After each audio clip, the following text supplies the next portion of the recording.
Blast में कम से कम 50 मरे, आंकड़े छुपा रही है सरकार। जो रायता फैला उसे साफ करने में जुटे हैं गोदी पत्रकार।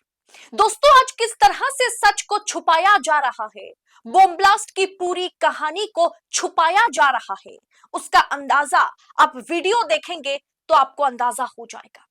दिल्ली ब्लास्ट पर एक बहुत बड़ी खबर, एक चौंकाने वाली खबर है जिसे पूरी तरह से दबाया जा रहा है।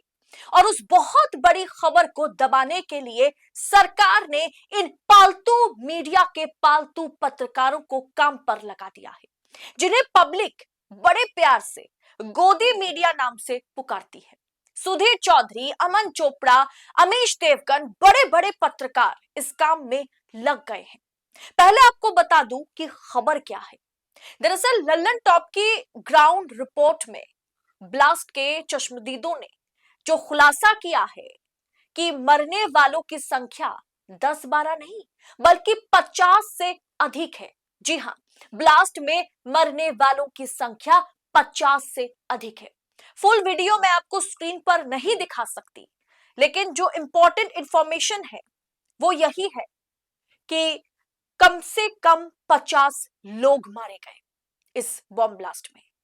इसे शेयर करते हुए, इस खबर को शेयर करते हुए, इस रिपोर्टिंग को शेयर करते हुए एक्टिविस्ट डॉक्टर लक्ष्मण यादव ने लिखा है कि प्रधानमंत्री विदेश में बर्थडे मनाने व्यस्त है, गृह मंत्री बिहार में सरकार बनवाने में व्यस्त है, दिल्ली में भयानक ब्लास्ट हुआ, मृतकों की संख्या को लेकर के वहां के चश्मदीदों के बयान के मुताबिक 50 से ज्यादा लोग मारे गए। सरकार आंकड़े छुपा रही है। हालांकि ये पहली बार नहीं हो रहा है। इसका सबसे ताजा उदाहरण तो कुंभ की भगदड़ थी। सोशल मीडिया कहता रह गया कि लाशों फेंकवा दी, मृतकों के आंकड़े छुपाए जा रहे हैं। बड़ी धांधली हुई, फिर धीरे धीरे सब भूल गए। धर्म के नाम पर सब जायज है, मगर दिल्ली में हुआ धमाका किसकी गलती से हुआ? अब मृतकों के आंकड़े क्यों छुपाए जा रहे हैं? क्या ये उन सब लोगों की सरकारों में नहीं हो रहा है जो खुद को धार्मिक कहते हैं? यानी उनका असली धर्म कुर्सी है, उसके लिए 100 पाप भी कम है। लेकिन अब सरकार की लापरवाही, सरकार की नाकामयाबी, दिल्ली में टेरर हमले का थ्रेट होने के बाद भी कैसे प्रधानमंत्री, गृह मंत्री बिहार में व्यस्त थे, भूटान में व्यस्त थे, रैली कर रहे थे जब थ्रेट का पता था। इस पर सवाल उठाने, मतलब हर कोई सवाल उठा रहे हैं। जब ये ब्लास्ट हुआ जिसमें मृतकों की संख्या के बारे में पूरी तरह से सरकार आंकड़े को छिपाने का काम कर रही है, क्योंकि अब बीजेपी की सरकार है। यहीं पर आम आदमी पार्टी की सरकार होती तो बातें कुछ और होती, लेकिन डबल इंजन की सरकार होने के बावजूद दिल्ली का जो पुरानी दिल्ली है, जो सबसे आप कह सकते हैं कि हलचल वाली इलाका है, चांदनी चौक, लाल किला, और उसके बीचों बीच इस तरीके का ब्लास्ट होना, और उसमें भी मृतकों की संख्या 50 वहां के चश्मदीद बता रहे हैं।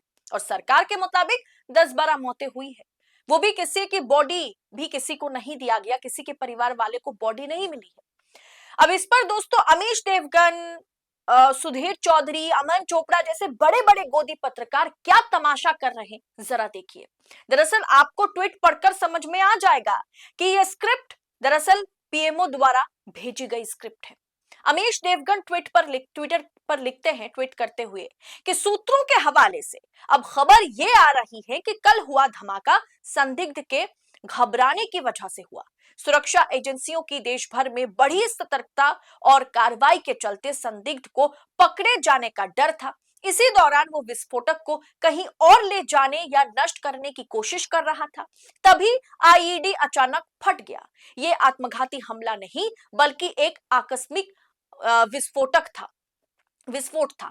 कार उस समय चल रही थी और बॉम्ब पूरी तरह से तैयार भी नहीं था, इसीलिए ना कोई बड़ा गड्ढा बना और ना ही भारी नुकसान हुआ। एजेंसियों की पैन इंडिया अलर्टनेस और समय पर कार्रवाई से बड़ी वारदात टल गई। मतलब समझिए, कहा यह जा रहा है कि बड़ी वारदात होने से सरकार ने हमें बचा लिया, जांच एजेंसियों ने हमें बचा लिया। लेकिन आंकड़ा 10-12 नहीं है, कहा यह जा रहा है कि कम से कम 50 मरे, कम से कम।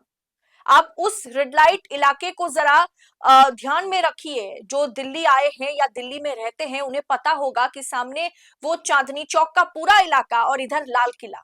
दोस्तों, ये जो भीड़ भाड़ वाली इलाका है ना, वहां पर बॉम्ब ब्लास्ट होना और उसमें महज 10-12 लोग नहीं मर सकते। बकायदा ललन टॉप की रिपोर्ट में जो सच का खुलासा करने वाले बंदे थे, कई लोग खड़े थे वहां पर, महिलाएं भी थी, वो ये कहते हुए नजर आ रहे थे कि वहां रेडी पटरी वाले भी थे। वो गरीब है इसीलिए किसी को कुछ फर्क नहीं पड़ा। वहां 10-12 लोग कभी इकट्ठा नहीं होते दोस्तों। वहां कम से कम आपको हमेशा 70, 100, 80 लोग वहां पर हमेशा मिल जाएंगे, वो भी शाम 6 बजे का वक्त था। अब दोस्तों, जो ट्वीट आपने अमीश देवगन की देखी है, वही सेम टू सेम ट्वीट, बस कॉपी पेस्ट नहीं किया गया, शब्दों को ऊपर नीचे करके सुधीर चौधरी ने चेप दी। सुधीर चौधरी ने तो बकायदा वीडियो में एनालिसिस कर दिया, वीडियो बनाया, और वही अमीश देवगन वाली लाइन जो है रटी रटाई वो भी कहते हुए नजर आ रहे हैं। लेकिन पहले सुधीर चौधरी ने ट्विटर पर ट्वीट पोस्ट किया और उसके बाद अमीश देवगन ने किया है। सुधीर चौधरी लिखते हैं, breaking analysis of Red Fort blast. सूत्रों के अनुसार, ये पता नहीं इनका सूत्रों कौन है, सूत्रों के अनुसार ये सुसाइड मिशन नहीं बल्कि आकस्मिक धमाका था। यह धमाका इरादतन नहीं, घबराहट में हुआ विस्फोट था। आईईडी अधूरी और गलत तरीके से जोड़ी गई थी, इसीलिए नुकसान सीमित रहा। घटनास्थल पर कोई गड्ढा या छर्रे नहीं मिलने का मतलब ये बॉम्ब पूरी तरह से ऑपरेशनल नहीं था। संदिग्ध के पकड़े जाने के डर से बम को हटाने या फेंकने की कोशिश में ये विस्फोट हुआ। मतलब आपने देखा कि सेम टू सेम लाइन, गड्ढा नहीं हुआ, बॉम्ब पूरी तरह से ऑपरेशनल नहीं था, और मतलब ये एक आकस्मिक विस्फोट था। मतलब वही keywords same to same use किया गया है। आप भी जानते हैं ये स्क्रिप्ट दरअसल ऊपर से भेजा गया है और उसी को अलग अलग सोशल मीडिया प्लेटफॉर्म पर अलग अलग पत्रकार जो है पब्लिश करते हुए नजर आए, और अमीश देवगन के उसी ट्वीट को अमन चोपड़ा ने अपने ही टाइमलाइन पर रिट्वीट भी कर दिया है। यानी दोस्तों, यह दिखाता है कि सच को छुपाया जा रहा है। आंकड़े, मृतकों की संख्या, आंकड़े को कहीं ना कहीं छुपाया जा रहा है। सरकार इतनी बड़ी नाकामयाबी की जिम्मेदारी अपने कंधों पर नहीं ले सकती। जाहिर सी बात है, अगर घुसपैठियों की बात की जाए, अगर पुलवामा या जम्मू कश्मीर से आतंकवादी घुस आए, इन तमाम चीजों पर हमारी इंटेलिजेंस, हमारी सरकार क्या कर रही थी? जब नरेंद्र मोदी और शाह हमेशा कहते हैं, अंधभक्त कहते हैं, ऐसे बड़े बड़े पत्रकार कहते हैं कि हमारा देश जो है बहुत ही सुरक्षित हाथों में है, तो ऐसे में राजधानी दिल्ली में घुस करके अगर आतंकी हमला होता है तो सोचिए, इसकी जिम्मेदारी लेने से जाहिर सी बात है हमारी सरकार बचेगी। और बचने के लिए ऐसे गोदी पत्रकारों को लाइन में, कतार में खड़ा कर दिया गया है कि बोलिए झूठ, फैलाइए अपने हिसाब से, बचाइए अपनी सरकार को, दीजिए क्लीन चिट। दोस्तों, कम से कम 50 मरे, ये लाइन आपके जहन से या मेरे जहन से मैं तो उतार नहीं पा रही हूं। हो सके तो उस वीडियो को ट्विटर में या सोशल मीडिया प्लेटफॉर्म में जाकर के देखिएगा, वो एक ग्राउंड रिपोर्ट जहां पर ये साफ तौर पर लोग कह रहे हैं कि अरे 50 से भी अबव है, कम से कम 50 मरे हैं। सरकार आंकड़े छिपा रही है। रेडी पटरी वालों का जो सच है, उन्हें जिस तरीके से मौत के घाट उतारा गया है इस हमले के जरिए, उस सच को छुपाया जा रहा है।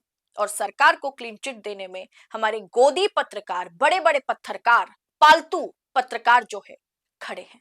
फिलहाल इस पूरे विषय पर, इस रिपोर्ट पर आपकी राय क्या है? कमेंट बॉक्स में अपनी राय बेझिझक होकर के लिखिएगा, वीडियो को दबा करके शेयर कीजिएगा, और ऐसी तमाम खबरों को यूं ही पड़ताल के साथ पाने के लिए आजाद पत्रकारिता को सपोर्ट कीजिए, इंडिपेंडेंट जर्नलिज्म को भरपूर सपोर्ट करें, 4 PM के साथ बने रहे। मुझे दीजिए इजाजत, बहुत बहुत शुक्रिया आप सभी का। जय हिंद, जय भारत।